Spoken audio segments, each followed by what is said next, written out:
Hello everyone, আমি পায়েল। আমার নতুন একটি ভিডিওতে সবাইকে এত ভালোবাসা। আশা করি আপনারা সবাই খুব ভালো আছেন আর আমরাও কিন্তু বেশ ভালোই আছি। আজ বুধবার, বিকাল এখন প্রায় ওই ৫টা মতো বাজে। সূর্য অস্ত যাচ্ছে। সারাদিন এত ভালো ওয়েদার গিয়েছে আজকে, ওই জন্যেই তো সূর্য অস্তখানা একেবারে দেখার মতো সুন্দর রয়েছে। শোবার ঘরে লাল পাতাওয়ালা এই গাছখানার নাম আমি জানি না, তবে এটাকে বেশ কয়েকদিন হলো এনেছি। এটার জন্য আমার ঘরখানার সৌন্দর্য আরো দ্বিগুণ হয়ে গিয়েছে। বাড়ির একোণ থেকে ওকোণ আমার সব কোণই ভারী প্রিয়, তবে এই যে বেডরুমের নীল রংখানা কি সুন্দর, চোখটাকে যেন শান্ত করে দেয়। বাড়ি ছোট হোক বা বড়, কিংবা নিজের অথবা রেন্টের, দেখবেন নিজের বাসস্থানের প্রতি মানুষের যে মায়া কাজ করে, যে শান্তি এখানে বিরাজমান, সে আপনি পৃথিবীর অন্য কোনো রাজমহলেই আর পাবেন না।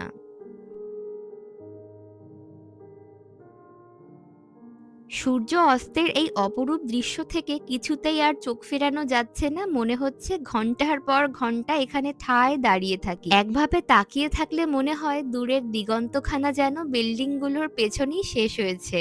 আবার সূর্যাস্তের লাল আভা যখন মাউন্ট ফুজির ওপরে এসে পড়ে, সেটা দেখতে তখন আরোই মনোরম লাগে। বুধবার দিন কাঞ্চন একটু সকাল সকালই বাড়িতে চলে আসে, ওই ধরুন সন্ধ্যা ৬টার মধ্যেই বাড়িতে পৌঁছে যায়। ওই জন্যই তো আজকে আমি রান্না বান্নায় ঢিলেমি দিয়েছি, যদিও তেমন আহামরি ভালো মন্দ কিছু রান্না হবে না আজকে। তার কারণ ফ্রিজে বেশ কিছু ফ্রোজেন চিংড়ি সাথে ফুলকপি ছিল, সেগুলোকেই আজকে রান্না করে ফ্রিজের ওই ফ্রোজেন সেকশনটা ফাঁকা করে ফেলবো।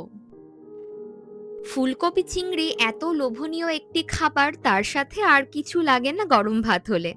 তবে বাড়িতে একটু বিনস এবং একটুখানি গাজর রয়েছে, আলু মিশিয়ে ওগুলো একটুখানি অল্প তেলে ভাজা করে নেব। ছোট বড় বেশ কিছু ভিডিওতে দেখছি একটি কমন প্রশ্ন বারবার ঘোরাঘুরি করছে, আর সেটি হলো আমি কিভাবে এই প্রেগন্যান্সিতে প্লেনে জার্নি করলাম এত লম্বা সময়ের জন্য। ডক্টর আমাকে কি উপদেশ দিয়েছিলেন এবং প্রেগন্যান্সিতে ফ্লাইটে চড়া কি আসলেই উপযুক্ত? বেশিরভাগ দিন আমি দুপুরবেলায় রান্নাবান্না সেরে ফেলি, তারপর দুপুরের ওই খাবারগুলো রাতেই আবার গরম করে নিই। তবে আজকে গরম গরম খাবার একেবারে পাতে উঠবে, ভালোই হবে। এসব ভাজাভুজি তরকারি ঝাল ঝাল খাবার দেখবেন গরম গরম খেতে বেশ ভালোই লাগে। যেসব সবজি মাটির নিচে হয়, এই যেমন ধরুন পেঁয়াজ, আদা, আলু, গাজর, কচুরমুখী, এই জাতীয় শাকসবজি না এদেশের বাজারগুলোতে একেবারে ধুয়ে পরিষ্কার করে তারপর প্যাকেটে ভরে বিক্রি হয়। এতটাই সুন্দর পরিষ্কার পরিচ্ছন্নভাবে এরা গুছিয়ে রাখে বাজারগুলি, দেখতে অপরূপ লাগে। আর তাই জন্যেই তো বাড়িতে এসে এই শাকসবজি এক্সট্রা করে আর মাটিগুলো ধুয়ে ফেলার কোনো চাপ থাকে না। কনসিভ করার আগে আমি ভীষণভাবে আনন্দে ছিলাম, আর এটা ভেবে সবসময় খুশি থাকতাম যে আমি যখন নতুন মা হব, তখন আমি জীবনটাকে দারুণভাবে উপভোগ করব। কিন্তু মনে মাথায় আমরা সবসময় যা ছক কষে রাখি, সব ছক কি আর কাটায় কাটায় মেলে? আমার সাথেও হয়েছিল তাই। প্রথম একটা মাস সবকিছু ভালোয় শুরু হলেও সমস্যাগুলো সৃষ্টি হয়েছিল তারপর থেকেই। আর জানেন তো, আমার প্রথম যে সিম্পটম গুলো ছিল তাদের মধ্যে অ্যাসিডিটি হয়েছিল মারাত্মকভাবে। এত গ্যাসের সমস্যায় ভুগেছি, নিজের মুখের ঢোকটা গিললেও মনে হতো যেন অ্যাসিডিটি হয়ে গিয়েছে। জল পর্যন্ত খেয়ে আমি পেটের মধ্যে বেশিক্ষণ সেই জলটাকেও রাখতে পারতাম না। এমনিতেও আমরা তো সবাই জানি প্রেগনেন্সিতে জলের প্রয়োজনীয়তা কতখানি।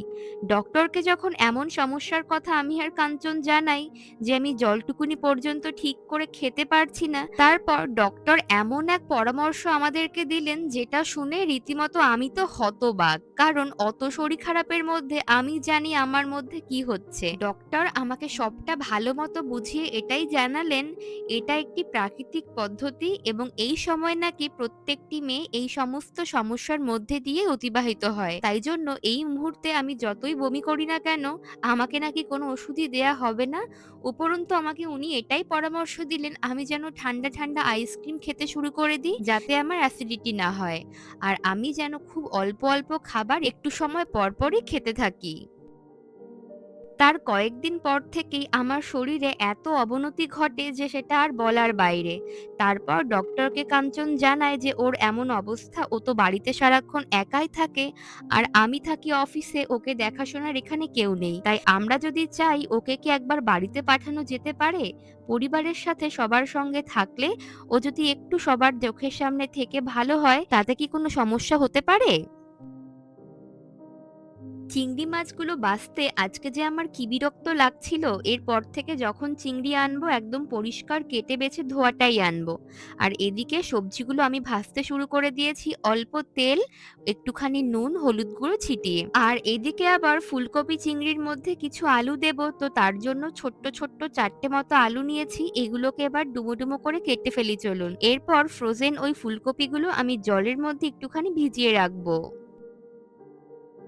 আমার শারীরিক অবনতির কথা ডক্টরকে জানানোর ২-১ দিন পরেই ছিল আবার আমার ডক্টর ভিজিট। তখন ডাক্তার আবার সবকিছু ভালোমতো পর্যবেক্ষণ করে আমাকে বললেন যে হ্যাঁ, আমি দেশে যেতে পারি। ফ্লাইটের সময়টিও জেনে নিলেন। তারপর আমাকে বললেন যে না, আমার যেহেতু কোনো শারীরিক কমপ্লিকেশন নেই, তাই আমি যেন খুব সাবধানে আস্তে ধীরে যাওয়ার চেষ্টা করি। উনি আমাকে আরো একটি পরামর্শ দিয়েছিলেন, আর সেটি হলো আমি যেন নিজের দেশে ফিরে যত দ্রুত সম্ভব পারা যায় একজন ভালো ডক্টরের সঙ্গে কনসাল্ট করি। কারণ প্রথম দিকে ফিটাস থাকে প্রচন্ড নমনীয়, তাই এই সময় এত লম্বা ফ্লাইট জার্নি করার পর বাচ্চাটি কেমন আছে সেটা যেন খুব ভালো করে আমি জেনে নিই।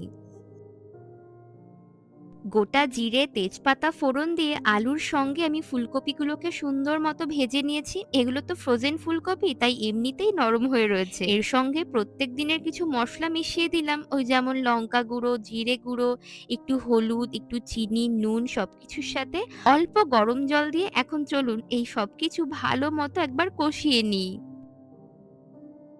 তবে সত্যি বলতে আমার কাছে যদি ব্যক্তিগতভাবে কেউ জানতে চায় প্রেগন্যান্সিতে কতটা সেফ এই লম্বা জার্নি করা, তাহলে আমি বলতে চাই যদি খুব প্রয়োজন না পড়ে এমন সিদ্ধান্ত কেউই নেবেন না। আমার সময় আমি তো একমাত্র বাধ্য হয়েই এত লম্বা সময়ের জন্য ফ্লাই করার সিদ্ধান্ত নিয়েছিলাম। তবে সেটি অবশ্যই ডক্টরের পরামর্শ অনুযায়ী। কিন্তু জানেন, যেদিন আমার ফেরার তারিখ ছিল তার আগের দিন রাতেও আমি ঠিক করে জানতাম না যে আমি সত্যিই সকাল হলে ফিরতে পারবো কিনা। সেদিন সারা রাতভর আমার ঘুম হয়নি। ভোর ৫ টায় উঠে আমি শুধুমাত্র আলু ভাত আর মুড়ি চটকে ভাত খেয়েছিলাম। পরপর ২ খানা ফ্লাইট আমি চেঞ্জ করেছিলাম ওই শরীর নিয়ে, আর জানেন গোটা ফ্লাইট ভর আমি এক টুকরো খাবার ঠিক করে মুখে তুলিনি। এমনিতেই প্লেনের যেকোনো খাবার, সেটি ভেজ হোক বা নন ভেজ, প্রচন্ড স্ট্রং ফ্লেভার থাকে যেটা আমি একেবারেই নিতে পারিনি। তবে আমার কাছে একটুখানি মিসো স্যুপ আর একটি আপেল ছিল, সাথে কিছু বিস্কিট ছিল, যেগুলি খেয়ে আমি সারা দিনভর সময় কাটিয়েছিলাম। গোটা রাস্তা ভর আমি বমি করতে করতে গিয়েছিলাম। সে যে কি কঠিন পরিস্থিতি, সেসব দিনগুলোর কথা মনে পড়লে আমার গায়ে এখনো কাঁটা দেয়। সন্ধ্যাবেলায় অফিস থেকে ফেরার সময় কাঞ্চন আমার জন্য একটুখানি পোর্ক খাসু নিয়ে এসেছে। সেটাই আমি একটা থাই চিলি সস দিয়ে খাচ্ছি। ফুলকপি চিংড়ির তরকারির মধ্যে পরিমাণ মতো গরম জল দিয়েছি। সবকিছু ঠিকঠাকই আছে। এমনিতেই ফ্রোজেন সবজি নরম তো হয়েই আছে। এটাকে আর বেশিক্ষণ রান্না করতে হবে না। দাঁড়ান একটু চেখে দেখি সব ঠিকঠাক আছে কিনা। বাড়িতে সবাই তো জানতো আমার এত সব সমস্যার কথা, তাই জন্য আমি না কাউকে বলে উঠতে পারিনি যে আমি দেশে ফিরছি। একমাত্র বৌদিই জানতো, আর কাঞ্চন সে তো সারাদিন চিন্তায় চিন্তায় ভুগেছিল যে আমি ঠিকঠাক বাড়িতে পৌঁছাতে পারলাম কিনা। তারপর বাড়িতে যখন পৌঁছে গেলাম, মা আমাকে দেখে তো পুরোপুরি অবাক। ভাবছে এ আবার কোথা থেকে এলো? এর তো এখানে আসার কথা না। একা, একা এই শরীর নিয়ে এখানে কি করে পৌঁছালো? মা সত্যিই জানতো না, তাই ভীষণ অবাক হয়েছিল আর তেমন খুশিও। দাঁড়ান, মা ফোন করেছে, ভিডিও কল, ওটাকে আগে তুলি।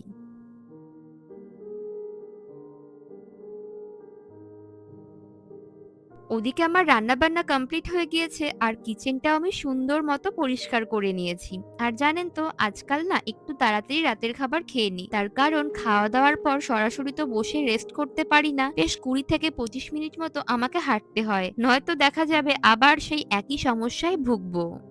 বেশ চলুন রাতের খাবারটি দুজনে মিলে গল্প করতে করতে খেয়ে নিই, আর আজকের ভিডিওটাও এখানেই শেষ করছি। আবার দেখা হচ্ছে পরবর্তী কোনো নতুন ভিডিওতে। সবাই খুব ভালো থাকবেন। Tata, bye bye.